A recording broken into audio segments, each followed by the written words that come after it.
Srishti Utpatti Krama, there is a kind of ambiguity in terms of approach to Manasika Rogas, because we need to understand if Manas is a substance made up of Panchamahabhutas, or it is just it is a kind of force that we understand as. Now, even modern medicine, brain and behavior also believes that the content of thought. Now, we know that there are a lot of transmitters, we have a lot of areas of the brain for controlling a lot of functions. We understand neurology very well, but then when we focus on the functioning of mind as such, let's say the emotional aspects of brain, the processing of the brain, we understand the minute processing, but then we don't, the transmitters fail to tell us what content is there in the thought. Now, this is something which we have not been able to decipher. We have been able to decipher a lot of things in the functioning of the brain, but then we don't know still as to how can we change a content. When I say that, what I mean is, if I'm feeling very sad, I need to be made to feel happy. Now, how do I induce this content? I can give a brain mood elevator or an anxiolytic, but a mood elevator will make me feel a little okay, but then it cannot induce a content. Thought content, I mean. So, what is the thought content that makes me happy? What is the thought content that makes me feel low? Now, these are certain things that are still under research, and we have not been able to come up with answers to these. Now, this is where even modern science tries to understand and interpret the thought processes that might be occurring in the brain. But then there are many aspects that fall under the domain of mind, and mind, by definition, it does not actually satisfy all the scientific evidence-based criteria of modern science, and still it is looked upon as an abstract concept, though brain is considered to be the seat of mind. Now, a thought process involves a lot of communication between the neurons, which is global and which is certainly not confined to a particular area like the frontal cortex or dorsolateral prefrontal cortex or whatever. So this is what has been discussed, time and again in Ayurveda texts as to, Manas is an Indriya, Manas is an Atindriya, Manas might be Panchamahabhautik, because in terms of treatment, we need to, when we use pharmacological therapy, we have to base our treatment on Panchamahabhutas, and that is how the treatment will be able to produce some kind of change in how the Manas might be functioning. The other area is Rajas and Tamas, which acts very dominantly in the brain or in the Manas, and how to control these and understand Rajas and Tamas. Very simple to understand Rajas and Tamas would be that when there is an emotional disturbance in the mind, when a person has gone into different emotional vulnerabilities, then that means that Rajas and Tamas are working. If it is too much of aggression, you have Rajas which is working, and if it is too much of inactivity or low mood or such things, then that Tamas is acting. So this is something which we generally try to understand, and hence in the Trivida Chikitsa, Daiva Vyapashraya, Yukti Vyapashraya, and Sattvavajaya was mentioned very specifically in the context of Manorogas, especially in Unmada and Apasmara, wherein he talked, Charaka or Shushruta, they talked about you need to one kind of treatment approach might not work. You need a lot of other things. So that's how we are trying to find a link between what is the logic behind Daiva Vyapashraya Chikitsa, wherein the interactions between the human brain and the environment are being studied. Now, NIMHANS has currently set up a center for consciousness to study these aspects as to what might be the effect of an universal consciousness on the individual consciousness, or if there is any interaction that is happening between what runs in the mind and what's going on outside. These are although looks very abstract, and modern science has been skirting away these kind of questions. Now it has become very necessary to understand, because it is apparently seen that any kind of disturbance that happens the in and has a very close correlation to the environmental changes that is happening. So you have these things being now concentrated upon. And then the Dravya Bhuta Chikitsa and Adravya Bhuta Chikitsa. Adravya Bhuta Chikitsa is where you tend to defocus the mind from getting into one particular indulging behavior or one particular mood or thought, or maybe kind of vulnerability that goes on and on. You need to just defocus the person from that, and that's when we talk of Adravya Bhuta Chikitsa like Bhatsana, Vismaya, and all that. And then we have the Sattvavajaya Chikitsa as to how the person needs to be kept in normalcy or in harmony. Tell him a lot of things. That's how they say, Dhi, Dhairya, Atma Vijnanam. You need to understand the wider context of life and wider context of this existence. Then you tend to understand what is that. So the approach of the treatment in Manasa Vikara is not totally Yukti Vyapashraya. It has to be Daiva Vyapashraya, Yukti Vyapashraya, and Sattvavajaya. Equal importance has been given to all these three, because most of the disorders which are subclinical, which are mild, can be overcome by Sattvavajaya, and not many. And that's how we see even in psychiatry, in the institute like NIMHANS, we see that there are a certain severity of disorders that can be addressed by giving medicines to some extent, but then they coming out from this malingering, or the patients coming out of long standing these disorders, it's still a challenge, and still we are working on what to do. And that is how the genesis of integrative medicine department at NIMHANS, where yoga and Ayurveda are currently being used together in patients suffering from mental illnesses, and then trying to find out how much this can help. We're trying to generate evidence on these and see how it works. So this is how the whole thing is getting across, and this is how the foundation that on which we are proceeding, because what is actually necessary, because we need to strategizing the treatment is one of the most important aspects, rather than just giving a patient some treatment. Let's say a patient comes to you and we have given them Manasamitravati or Saraswata Arishta, and the next time when he comes, if he has seen some improvement or not, do an assessment, try to modulate his environment or circumstance. These are some things which form our questions, because the patient might be coming to you, but he might be getting into an environment that is a cause for stress, and then he might be feeling a little better, but then how do you expect him to be totally better when you don't change his environment, is one question. Second question is, there may be some thought which is coming to his brain again and again, and is something which he's not able to stop. How do we make it stop? Are there some other ways to make it stop, as to just giving a medicine, will it work, or should we try something else? And how do we modulate that? And it has to be through the process. This is another question that comes. And then you have people who have insight and people who do not have insight.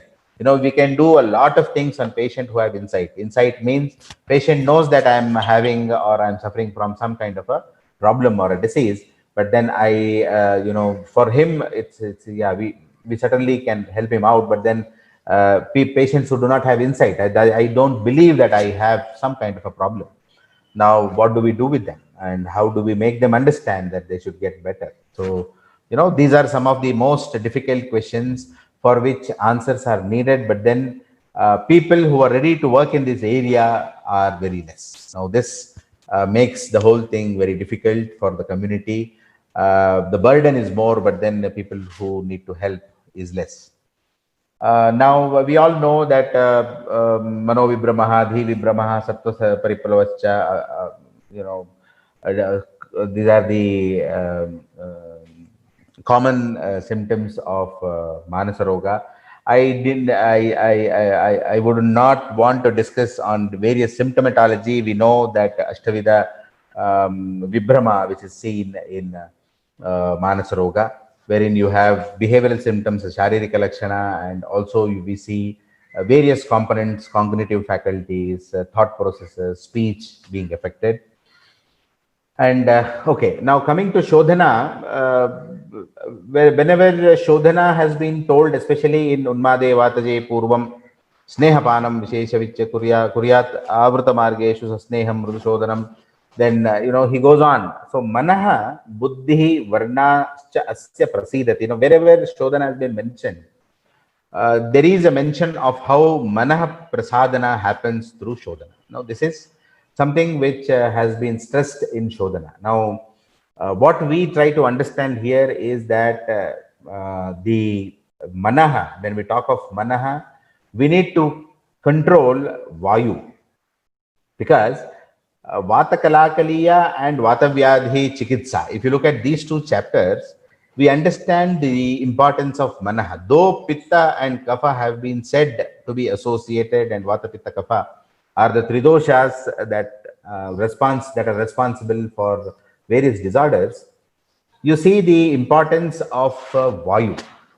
When Vayuhu Pranodana Samana Vyanatmaha Pravartakascheshta Uchavachanam Niyanta Praneta Cha Manasa Sarvendriyanam Udyojakaha Sarvendriyarthanam Abhivoda. Now, when he talks of Vayu, he has given associated Vayu with the functions of Manas to an extent that Vayu gains a lot of prominence in Manovaha Sroto Chikitsa or Manasika Roga Chikitsa.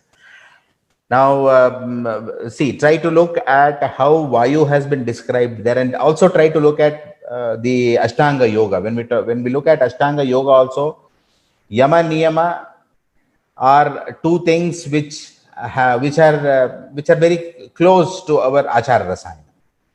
Asana, Pranayama are two domains which are currently under lot of study and research because of its feasibility. Yama Niyama is, you need to tell people how to live celibate life. But then Yama Niyama, the Asana and Pranayama is totally dedicated to control of Vayu. Then we have Dharana Dhyana Samadhi, where, once you have controlled the Vayu, then you have to make the Manas Antarmukhi, and then the yoga, the purpose of yoga is achieved. And similarly, Ayurveda also talks of Vayu, and the control of Vayu is very important in the control of Manas. Now, what happens is Vayu gets disturbed because of the Avarana by Kapha and Pitta. And that's how Virechana and Vamana is used. And then there is an extensive use of Snehana in Manasaroga. So you can, when you look at the Chikitsa Sutra, and you will look at the different kinds of yogas that have been used, we see that the Snehana, because Snehana is very specific in the control of Vayu, and then also Basti. So control of Vayu Nigraha is something which I want all of us to concentrate when we talk of Manas. And then after that, you need to control the Rajas and Tamas, and that's how we can achieve the overall or a wholesome recovery or wholesome management of Manasika Rogas. Okay, that's how these were talked about. Now let us talk about different panchakarmas that we already know. Purva karma, Pradhana karma, and Paschat karma. Deepana Pachana, is given to people now, and then Snehana is done. I was talking about Snehana. And then different types of Sneha. Now, Uttama Matra Snehapana has been suggested in Unmada, as I was talking about Vayu. Shamana Sneha has been said in Glani, Murcha, Mada, Hrisva Matra in Chinta. And then Sneha is contraindicated in Madhyapita or, Madatya. So that's how you have Samyak Snigdha Lakshana and, the Manas getting affected. These are, some of the indications in terms of Manas Roga or in terms of Manas that you see the indications of Snehana. Then Sarpi Taila Vasa Majja has been used. Sarpi is used, Taila is used. Majja is something which, we need to look at. The greatest challenge we face in administering Sneha in Manasaroga is to convince them to take it. They will take it, but then when we look at the descriptions, it looks very simple, but practically when we talk to patients and give them something. Now, what happens is, because of their mental illnesses, a lot of their somatic systems get involved. Some people have, too much of gastrointestinal disturbance. Some people will be already on some kind of psychotics, and there are antipsychotics which cause severe constipation, reduce, lead to metabolic disorders, reduce the appetite. And there will be people who are who might not be given to good appetite, who are not interested in eating food. And we find a lot of things, and administering Serpi in a large dose, it becomes a challenge, in the treatment of Manasaroga. So these are some things which we need to be worried about, or we need to actually consider and try to find solutions. Now, Sarpipana, why the fat and its importance on the nervous system, we already know. There have been a lot of studies that have been published, like the action of omega-3 fatty acid, and then its action on brain and so on. There are a lot of articles also coming on keto diet and so on. But the kind of Sarpi that we have used, or we use, very interestingly, the ghee, a lot of studies on Snehapana, that is ghee, and its action. Very less studies have been published. So we need to work on these as to see, how Sarpipana can help. Now, in patients who have been advised, say, Vamana or Virechana, and we give them Snehana, we see that during the time of Snehana, there's a lot of improvement in the symptoms. And that's how we go about. And then after the Virechana, they feel okay. But then after that, after the Shodhana is over, there is a kind of relief that patient experiences. But then the likelihood of patient going into the same symptoms are more. So then we need more and more of such therapy, Panchakarma, to be given to such patients. Swedana, now we were just trying to find out what happens with Swedana. Swedana has been shown to have very good effect on autonomic nervous system. The sympathetic activity of autonomic nervous system, comes down, and parasympathetic activity is more, or it is activated, and which is necessary. And autonomic nervous system, through its control in the hypothalamus and connecting to limbic system, plays a very important role in Manasarogas, or in mental disorders. And Swedana in general is shown to have a very good anti-stress effect. We might have also experienced in our daily life, you go to a sauna or you take a very hot water bath. After that, you feel a little kind of satisfaction, kind of relaxed feeling, kind of increased appetite. This is all because of parasympathetic activation. And when we talk of Vamana, yes, Vamanaraha, Unmada, Madatyaya, Urdhvaroga, Kapajavyadhi has been told. Vamana yogas also have been told. These are certain things where, we have been trying to shortlist the indications: dull, depressed mood, reduced psychomotor activity, reduced speech, solitude, reduced appetite, depressive episode, and acute intoxication. Now, what we are looking at is trying to correlate the reduced activity to tamas and tamas to kapha, and that's how Vamana. Now, we have to be a little more careful here, because not always is a reduced activity or reduced symptomatology indicative of kapha pradhanyata. We need to find out if there is a vata pradhanyata. For example, in our study, which was which was published in Asian Journal of Psychiatry, we said that we try to look at what is happening in terms of autonomic nervous system in patients suffering from depression. And we found that there is a sympathetic overactivity. And when you compare the sympathetic overactivity and the symptoms, it is very similar to Vata Vriddhi Lakshana. So in depression, you have Vata Vriddhi Lakshanas.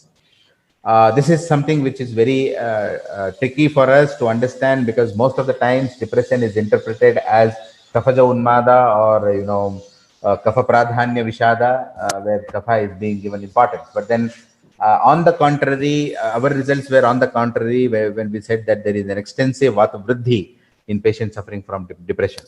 So now, and then Vata Hara Chikitsa is indicated in depression, and it worked well. So this is something which we need to actually identify, or probably give an interpretation and state as to how we finally try to understand or then deduce a treatment, because kapha and pitta play a secondary role in manasa roga. This is what is our understanding, our study goes, because kapha in terms of affecting the mind is certainly true, but then vata plays a very important role in either taking the functions towards a hyperactivity or to a hypoactivity. So this is where we start off with shodhana, and after shodhana we again come back to snehana. So vata, control of vata becomes a very important. Basti and snehapana are used in unison, trying to control the vata in order to control the manas. So yeah, Vamana Dravya, we know the properties and how it acts. I'm just trying to concentrate on various interpretations of what current understanding and current directions in which research can take in terms of what is happening, wherein what is the mode of action of Vamana Dravya, how it acts the Manovaha Sroto Mula, and how Kapha Pradhana Tridoshahara. What do we mean actually by Kapha Avarana, and then what happens after Vamana? These are things which we are trying to study and trying to give an interpretation as to what happens in terms of physiology, what happens also in terms of Virechana. We look at Pitta Pradhanya Manovikara, Samanya Chikitsa of Unmada and Apasmara. Now, Marutasya Anulomanam. Here also we look at, Pitta Pradhanya. Now, aggressiveness is something which we try to understand in terms of Pitta, and then try to give them Virechana, and, then look at, how the improvement is.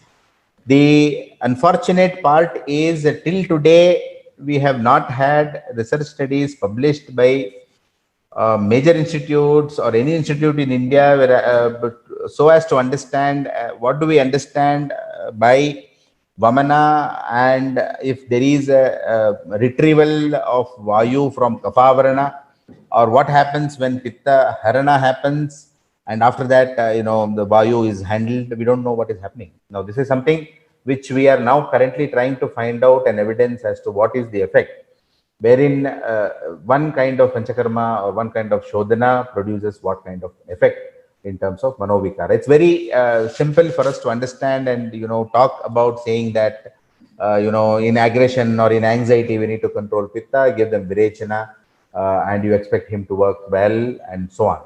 But the approach becomes a little more difficult, because just handling of pitta or kapha doesn't work at all, because finally we have to catch the vata or vayu by its hair.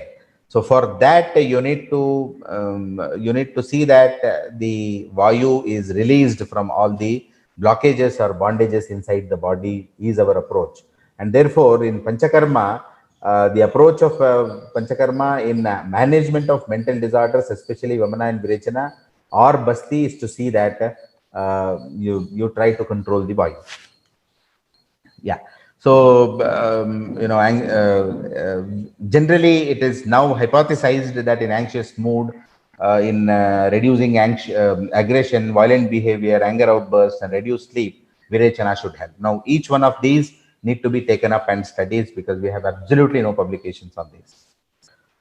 And the another hypothesis that we are trying to find out, or trying to make on mode of action, is how the Virechana Aushadha causes gastric inflammation, causes the purgation to happen. What are the analogs of brain transmitters like serotonin that are secreted, and how they balances the three, transmitter balance, and how the feeling of well-being comes. Because we certainly know that after one bout of Virechana or Vamana, there is a kind of relief or a mood relaxation that patient experiences, and this is what we are trying to hypothesize and come out with. Now, Basti becomes very important in the management of in manovikaras. Now, Basti, we know the action. Matra Basti, we know. Niruha Basti, we know how it is administered. We know what are the dravyas that are to be used. We know. But then how we try to interpret action of Basti would be how Vata and mind are related. What are the different aspects of absorption? What is gut-brain axis, systems biology, and neural tissue? Yeah, these are some hypotheses that we are trying to develop so as to see that, okay, I would just like to bring in the concept of gut-brain axis here, because if you have been exposed to, maybe you might have read some articles also, that the gut microbiota, there are more than a billion, microorganisms present in the gut, which have direct relationship with almost all functions of the body, all systems of the body, in reducing the vulnerability of the body. Immune system, yes. But then there is a lot of interest currently to understand that gut microbiome will or might have a very important implication on management as well as mental health, mental illness, management of mental illnesses and mental health. The currently the National Center for Cell Science, based in Pune, is Dr. Yogesh Shauche is one person. His articles you can read. This Dr. Yogesh Shauche, he's been also he's in touch with us, and we are trying to develop projects with him, or hypothesis with him, as to how gut microbiota can have changes. Certainly, all our Panchakarma therapies produce some kind of change in the gut microbiota. Now, it has been seen that just diet correction changes the gut microbiota.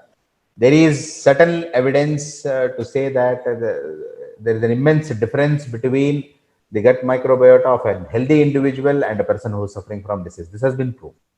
Now we need to go a little more deeper into what might be the disorders that might be responsible, or which can give us, the microbiome of the gut, which might resemble a particular disease and can be used as a marker. Gut microbiota is colon. You take the feces out, sample from the patient, and then try to do a PCR and see how many, kind of DNA that we are finding, which might correlate to what is the different microorganisms that might be present and what is the pattern of their distribution in the microbiome. And if this can be correlated to health, and this can be correlated to any particular disease. Currently, we are trying to understand what is happening in schizophrenia. The project is on. We are collecting the samples and then trying to now put them into PCR and see if if we can understand what happens. So the link between gut of healthy individuals to Prakriti and to Panchamahabhutas is something which is an unexplored subject, which we are trying to concentrate now. Now, wherein certainly you give Basti and see there's certainly a change. You do a Virechana and see there is certainly a change. You do Vamana and see there is certainly a change. Now, this change, is it directly contributing to the wellness of an individual, or the feeling of relaxation that the individual experiences after taking this therapy, is something which we are trying to correlate with. Now, these approaches have been talked about. These approaches have been studied by us, but then we need to actually try to understand and with an evidence and say that, there is certain change, and it has a very close association with change in the symptomatology, change in the mental status. This is something which we are trying to understand. So you have we certainly have a vitamin B12 hypothesis to neural tissue. We have systems biology, wherein all organs, the connectivity between all organs, absorption from the rectum, and going on. And these studies have been going on from the available material in the physiology, but then we need to work a little more on trying to find out how this actually influences the symptomatology in the patient. Nasya, yes, we have all understood that Nasya is the Nasa Hishiroso Dwaram, and we are trying to we try to administer things which can produce some kind of effect in the brain, and bring in changes. Then very less of studies in terms of use of nasal route as an administration of medicine and the changes it produces has caught the attention now currently, because Nasya is a very important and a very dominant dominant indications for Unmada and Apasmara, Nasya is very dominant. We see different, dravyas being used, and how this influences, mental health symptoms is something which we need to understand. Currently, we have a lot of hypotheses. We talk about a lot of modes of action, but then this is something which we are also trying to now understand. Yeah, this NASA being Shirasodwaram and how it gets into expels the doshas from Uttamanga is something which we know. And based on this hypothesis, how this actually acts is something which we are trying to understand. Now the Paschat Karma, we have Dhumapana, Rasayana and Shamanaushadhi. After this, Samsarjana Krama is there, and another thing which is very important here is Samsarjana Krama, the kind of Peya, Vilepi, Adi Krama which we are going to use certainly changes the gut microbiota. And this is seen with health. So you have a direct relationship between what we are using in Samsarjana Krama, be it after or associated with Panchakarma therapies, but not.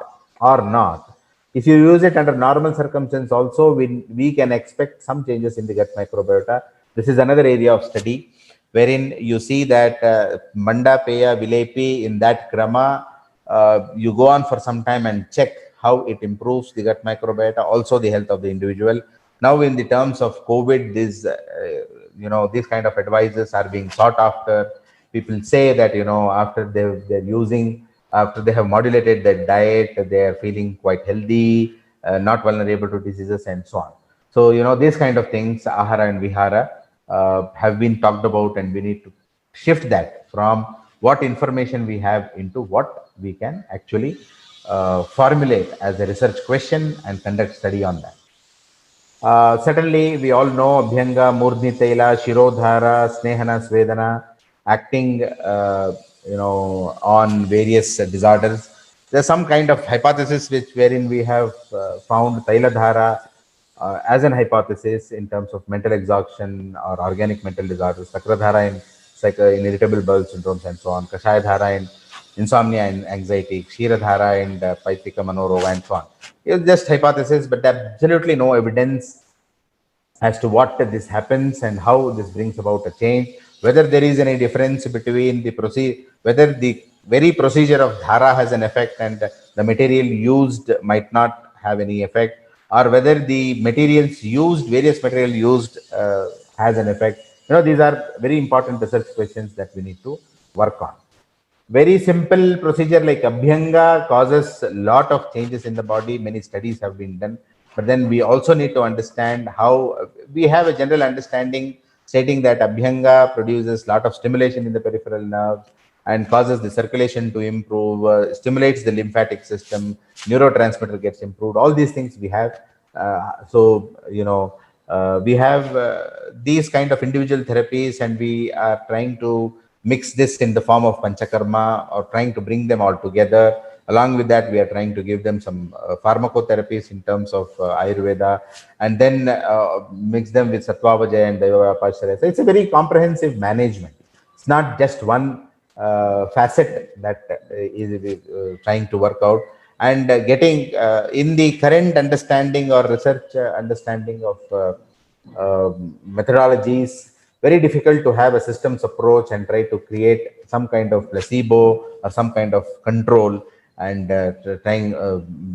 bring about or trying to understand the action of a particular module on a particular system, or these are things. So we have some limitations here. Psychiatric complaints, patients with psychiatric complaints, it's a challenge to administer Panchakarma. Do not think that it is very easy. You need to be very careful while administering Panchakarma, and this is something which we have just started. I would like to also bring to your kind notice that we have just started the Panchakarma therapies in Manasaroga, wherein although we have information available, we have done certain studies, but then as the department itself was conceived or began functioning in October 2019. Now we have the facilities in place, but then we have all the parameters that might be necessary to understand. But we have been trying to formulate research questions on all these that are known. Now, that's how throughout my presentation, I did not want to go into what we already know. You read a book, you understand. But then I was trying to find out, I was trying to indicate as to be under various headings, what are the research questions that need to be formulated and studied, because no more, now is the time where, no more we will be heard of saying that, sir, when we give Virechana, it causes Pittahara. That makes no sense to a person who wants to understand what actually might be happening, for which we need to do formulate research questions, find out what is happening, and then give them understanding of what is happening so that it can be taken forward, and some conclusion can arrive. So that's how at various headings of each slide, I was trying to formulate as to what is going on in my mind, in the mind of the department here, and how we can formulate questions at each. I would also like to motivate and also give a clarion call to all of you to get into the research mode, to get into areas where you ask many questions and try to answer them. So far, I was trying to correct some research articles. There has been one study on Jaladhara and Tailadhara. Uh, Tailadhara provided better relief in insomnia. There has been another study wherein Jyotishmati oral administration provided better improvement in comparison with Jyotishmati Tailanasya. Another study wherein Takradhara group was more significant when compared to Jaladhara group. Then we have in Madatya, Vamana has worked better. And we found in depression that Shirodhara has worked very well. This was published in NIMHANS. And then we have the other study where Panchagavya Ghirita in Apasmara has worked well. Another study where Shatavari, Nasya and Brahmi Taila were used in patients suffering from Apasmara. And then we certainly saw improvement.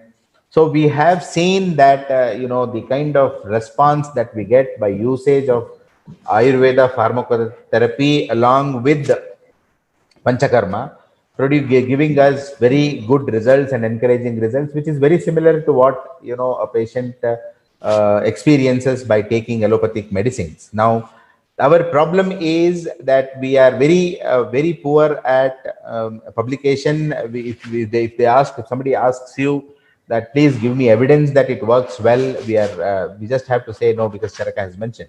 Now, Charaka or Sushruta have mentioned 4,000 or 5,000 years ago. That doesn't mean that just because they have told 4,000 or 5,000 years ago, they have never said that you stop working on it, you just follow whatever I say, it's going to be working. It's nothing like that. We need to, at every point of time, we need to develop an evidence and say that this is what happens. For example, when we used a combination of Medhya Rasayana and said that it has a very good effect on heart rate variability, that is autonomic nervous system, there was a sympathetic overdrive in patients suffering from depression. And after we used Ayurveda therapies, the sympathetic overdrive came down, parasympathetic activity improved. That particular mechanism of action is responsible for reduction in the symptoms of depression. And that is how this treatment worked. No, that's how when people will say, yes, fine. Then if I say that Medhya Rasayana is Medhya means it works on the mind and mind improves, just take this because I am saying it. Now, what is the reason? If Kishore Kumar says that you take it, it doesn't mean the whole world should take it because I have said. Or I would say that, I have a reference from a book which is 4,000 or 5,000 years ago. Now, this mindset we need to change. We need to change its mindset. And we need to bring in contemporary advances, trying to at least understand what is happening in various formats, and then try to explain it to the people. This is how it is working, and therefore you please take it. They will do it.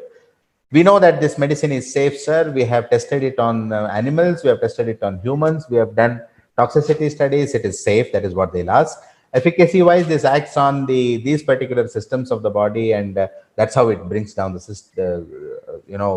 disease. And please have it. That's a better way of telling. That's how science is working everywhere.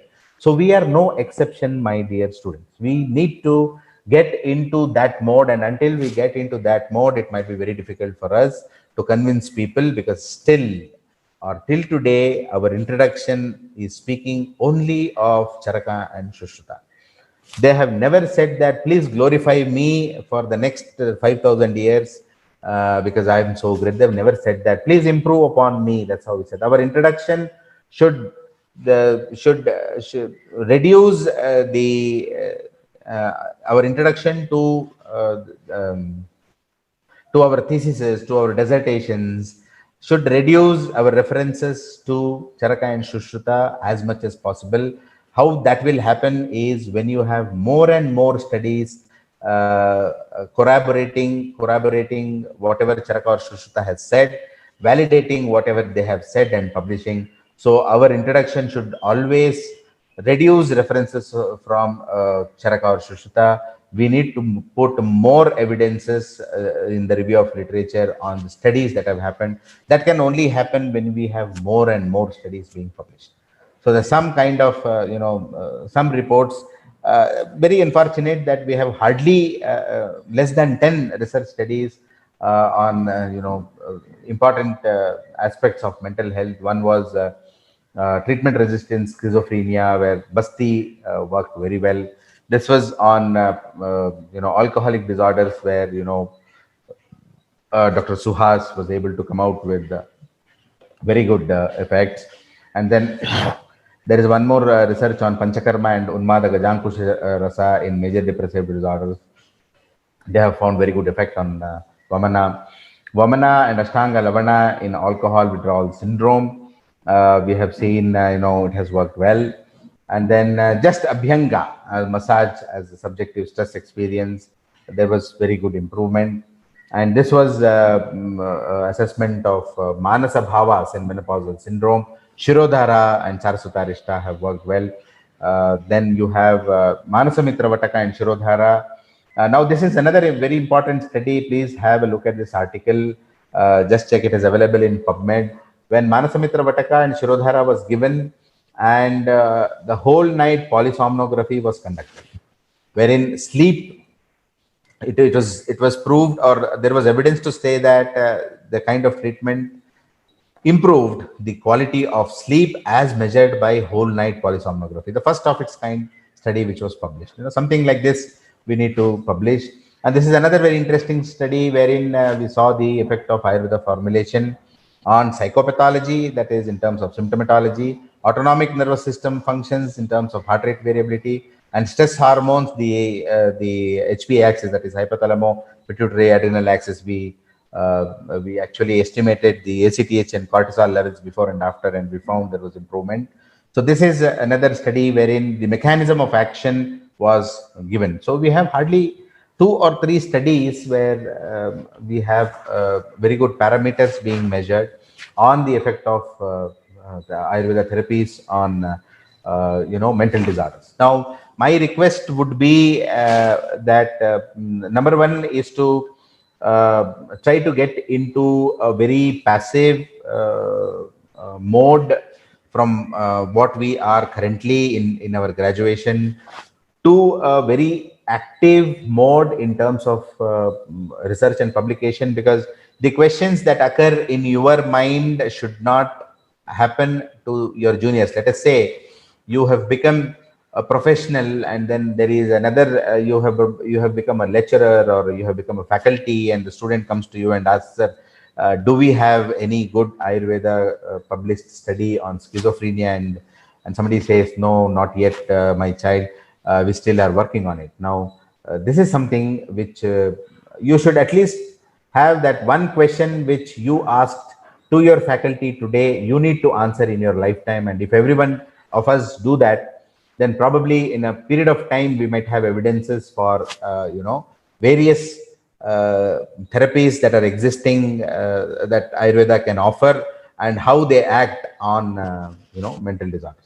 So this is my message to you in this small presentation. I'm sorry if I have bored you, but then I did not deliberately want to dwell into what is Panchakarma, what is the dose of Snehapana, and what is the how many days it should be given, because all these are now currently part of our hypothesis and study. We will be coming out with the results of this study in the coming days, and I will be certainly very happy to present the results of our studies.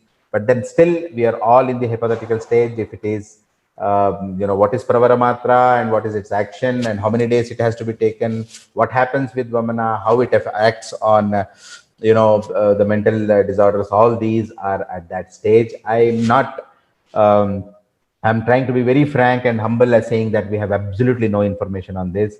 It's very sad that we do not have information published also. And it becomes our bound duty to see that any information is generated on this, and it cannot be done by one or two persons. It has to be a team effort. We are 7 lakh people all over the country, and I think at least 10% of us, if we take up research, we will be able to come out with answers and give answers. My basic aim would be to tell a student, sir, do you have any answer to the question that I'm asking now? And if I'm able to give him a paper that, this is the study that has been done, I think, my objective is fulfilled. So with that, I would like to come to an end of this. I can take questions if there are any, please. Thank you very much, sir, for a scholarly session. I think you have ignited and inspired many students to go in the direction of scientific evidence in the new era. And also, I hope Ayurveda Psychiatry will attain a new phase with your able guidance and enhance. Sir, we have a few questions. Shall we take up? Sure. Can you suggest some research methodologies to demonstrate the efficacy of Mastishka Prayogas? See, there is nothing known as, in research, there is nothing which, somebody knows better than you. It's like, it's very simple.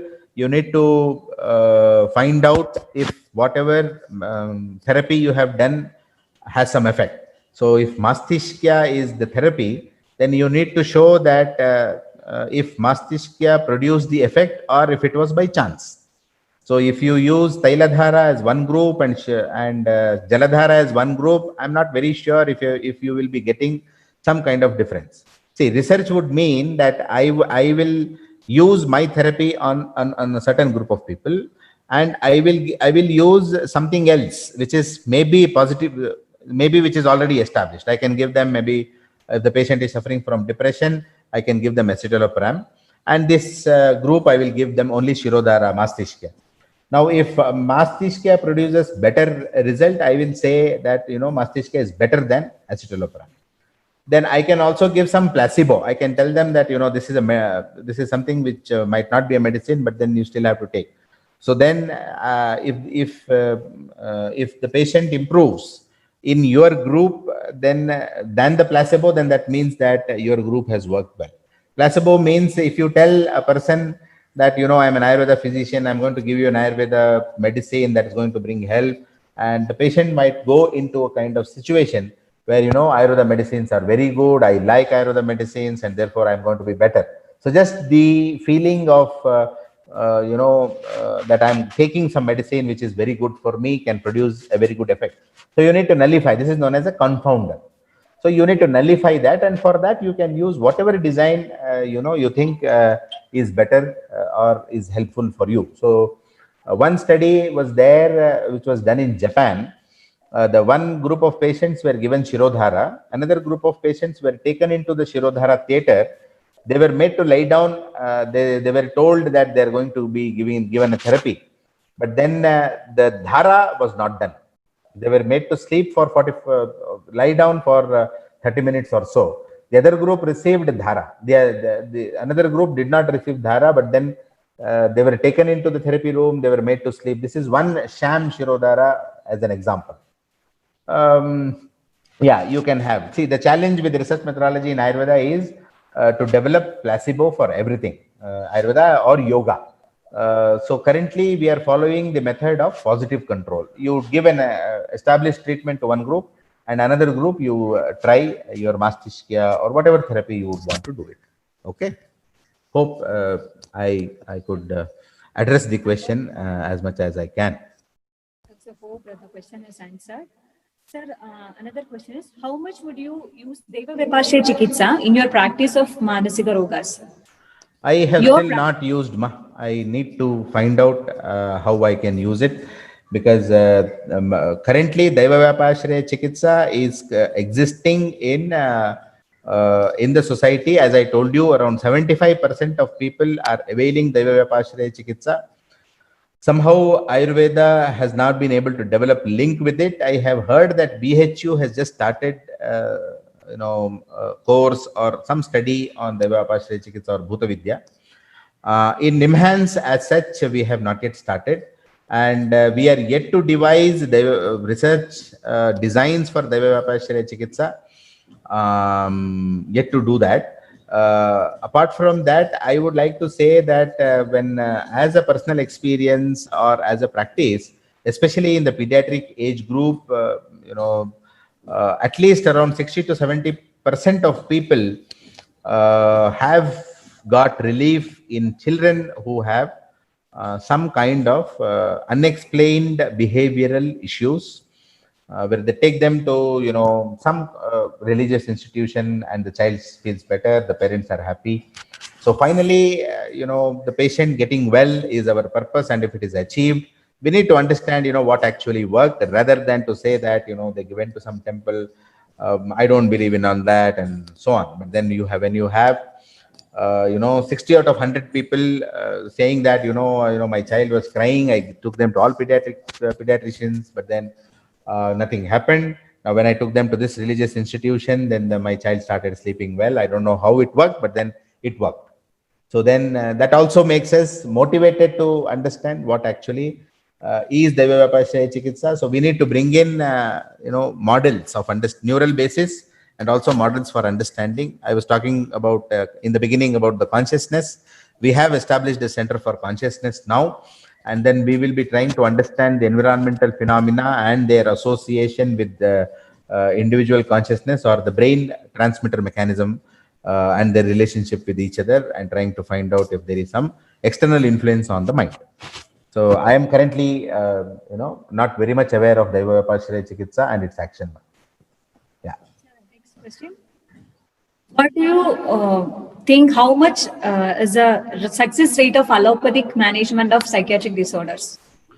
Yeah, as I have told you that there is a lot of data available disease-wise. They would say currently the general opinion is the success rate of allopathy medicine in psychiatric disorder is actually based on the severity. Most of the mild to moderate disorders, there is around 80% of improvement that the patients feel in certain common mental disorders. But then severe mental disorders, the response rate is quite low. So the success rate is around 10 to 20%, wherein certain symptoms are controlled. There is a huge niche, there is a huge gap, treatment gap here. Patients who have mental disorders and then they getting relief from allopathic treatment. Of course, the success rate of allopathy treatment has been overwhelming in the past few years when the research has been done, and then certain like for example in depression, treatment with escitalopram or amitriptyline in mild to moderate depression or grief in 3 to 4 weeks, the patient is totally all right. In mild schizophrenia also, the patient is totally all right. Certainly there is a very good kind of response that we see in patients with allopathy treatment. But the percentage is quite low. There is a huge chunk of people who are still unaddressed for their mental complaints. Yeah. Sir, another question. How Narinam Atisevana is a cause for Manasaroga? In your presentation, you have mentioned Narinam Atisevana is a cause for Manasaroga. How it will be an etiological factor? Narinam Atisevanam is mentioned as an effect of some kind of perversion which might be happening in the mind. Now, excessive indulgence does not actually mean only to sexual indulgences. It will also mean all the sensory aspects that we look at in terms of indulgences. So, Narinam Atisevanam is a representative term for an indulgence. So, Narinam Atisevanam would naturally mean that if the person is having a vulnerability in terms of rajas and tamas, and this might be associated either with the person or with the substance like alcohol or drugs or something else. So it is Narina Matisevanam per se. Please do not interpret it as something which has to do with women. Please try to understand that the underlining factor here is an indulgence that might happen.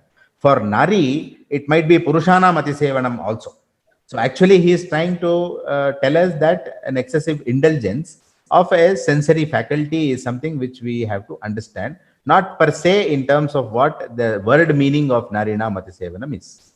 Okay. I hope that question is answered. Sir, one more question. How will be the efficacy of Sadhyo Vamana, Sadhyo Virejana, etc., in contrast to the classical Vamana Virejana? In Sir, Manasroga? in Manasroga, sir. Classical procedure versus Sadhyo procedures. Generally, Sadhyo procedures are done. At least here we have not yet undertaken, but then in our experiences, Sadhyo procedures are not done unless there is a necessity. For example, in Tamakashwasa or different other conditions where it becomes a necessity. But then in our study of depression that we did, we used Sadhyo Virechana just for want of to make the procedure a little simple for the patients to undergo.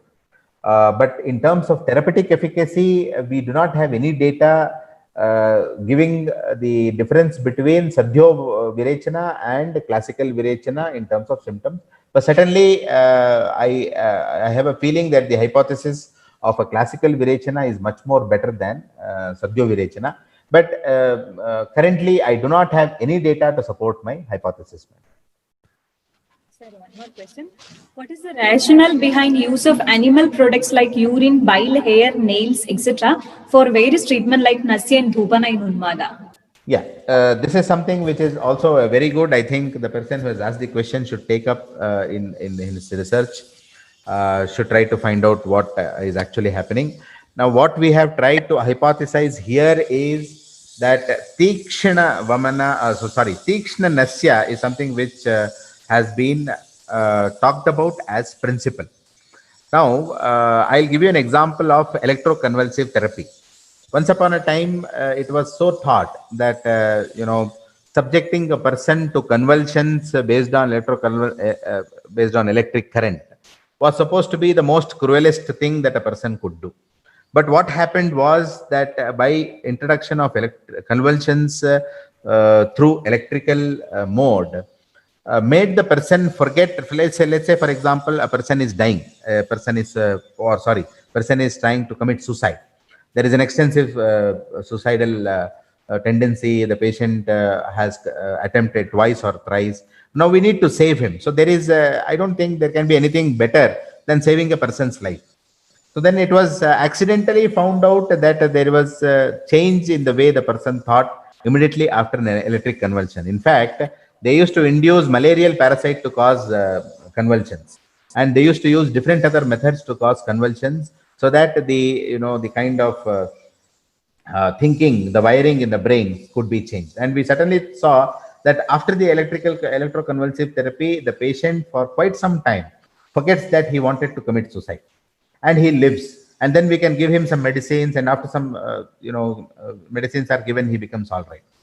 Now, the use of these things currently we are not doing. I have not heard also anybody who's using substances like nails or many other things. But there is certainly a logic in what they have been saying is using Tikshna Nasya.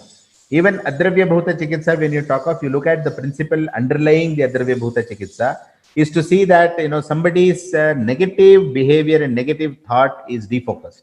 Now bring Raja Purushas and tell them that tell the patient that he has been awarded death sentence. So then Chakrapani explains that it's not actually trying to kill him, but then you take him in front of the elephant and tell him that the elephant will trample him and he will die.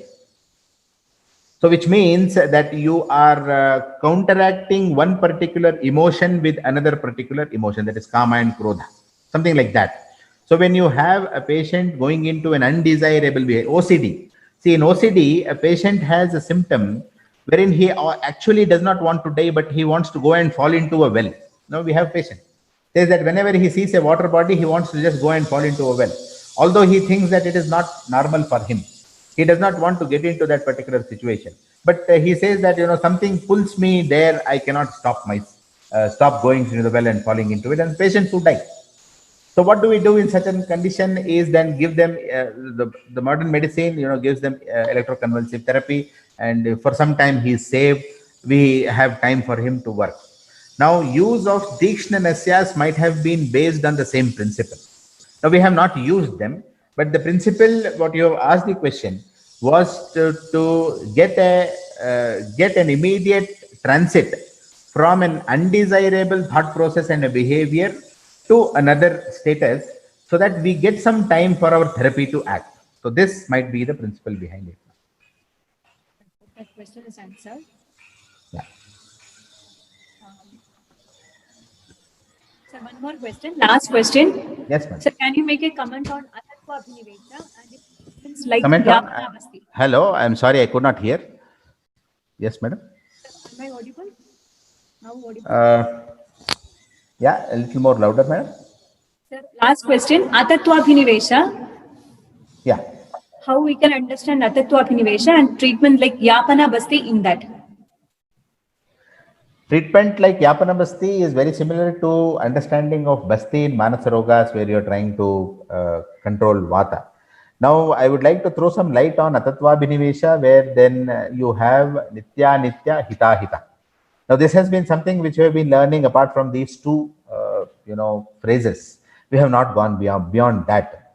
Now, recently we were trying to collect some information, review of literature on various thought disturbances that happens, behavioral disturbances that happens in mental disorders. We have very good references, direct references on sensory based hallucinations or illusions. But then I was trying to find out what explanation can we get in terms of delusion. If you have understood the concept of delusion, it just means that there is a kind of belief which is far from reality that the patient has, and you cannot counter convince him, or you cannot tell him that whatever he believes is wrong. I can give you an example of a patient who recently came to us. He believes that his organs are being stolen by someone else. Let us say he says that there is a lady who comes at a particular point of time. She is putting her hand from his mouth into his stomach and trying to take the liver away from him, but he is trying to prevent her from doing this. You understand? This is the presentation of a patient who comes with a delusion. Says that there is a lady who comes at 11 or 12 o'clock in the night, tries to put her hand into my mouth, and then is trying to take away my liver, but I am trying to protect my organs from her, because her ultimate aim is to take away my heart so that I will die. Okay. Now, apart from this particular statement, if you talk to him in all other respects, he is more than normal. He's an excellent salesman. He is working as a sales executive. He is drawing a very good salary. He is married. He has 1 or 2 children. He is taking care of them. He is attending all the functions. He talks to people very normally. He is a very normal person otherwise. But then this is something which is causing some distress in him. He also says that it is very difficult for me to tell this to people because people do not believe in me. And hence, I am trying to find people who actually think that if you tell him that, sir, what you are thinking does not happen actually, you're maybe thinking a little more than necessary. Please try to take this idea away from your mind. Let us say if this is my first advice to him, the next consultation, he will not come to me. He will go to another person, because he will again start thinking that Dr. Kishore does not understand what I actually am experiencing. I do not blame him, because that is what he thinks. But what I am thinking is perfectly all right for me, and this is what is happening. I need help for this. Okay. Now, this is known as Nitya Nitya or Hita Hita. So when there is something happening, you have a belief that is strong. There is no other behavioral symptoms. There is no other mood symptoms. There is no other thought symptoms. So this is what we call as a tattva abhinivesha. There are people who have been living under such beliefs for a very long time. They have been able to lead a very normal life. Certain times these thoughts have been causing problems to them.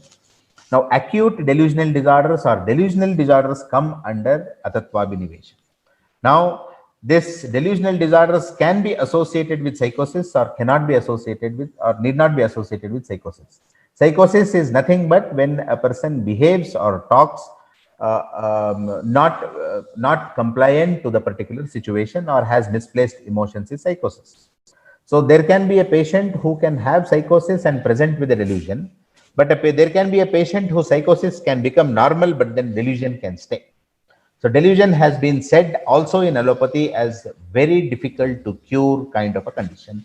It is impossible, or there has been very few results on patients who have delusions per se only without any psychosis. If the patient is associated with psychosis, yes, you can handle the psychosis, but then the likelihood of delusion staying in the patient for quite long time is much more, because if a person is talking with lot of conviction about what he thinks is true, if you have to disprove or if you have to convince him that what he is thinking is wrong, then you have to work a lot on that, because he will have certain logic. It will be supported by lot of reasons for what he believes is true, and he will always think that you do not understand what he is feeling. So this is what is atattva abhinivesha. Now, yapanam-basti, does it help to do this, is something which we don't know, because atattva abhinivesha has been told as Mahagada even in Ayurveda. Eko Mahagada, I said, that is something which you can consider as the one and only Mahagada, which is not amenable to treatments. But then it's not that we should leave it, but then trying to use all that we have talked in general principles of Manasaroga, using all the therapies, all the Trivida Chikitsa, this kind of delusion having a stressful effect. See, if there is an alien thought, if there is a thought which is distressing, the thought also produces stress effects on the body. If you are unable to take away the thought, at least it is possible to help the patient get over the stress effects. So if this thought is continuously coming, it also has effect on the limbic system. It is having the effect on autonomic nervous system. It is having effect on hypothalamo-pituitary adrenal axis. These things we can control and see that he can keep it, or he can get on with his normal life, whatever is normal, to a great extent. So this is the effort, but then we still have to see what best can be done. Even with ECT, also delusional disorders are not very amenable.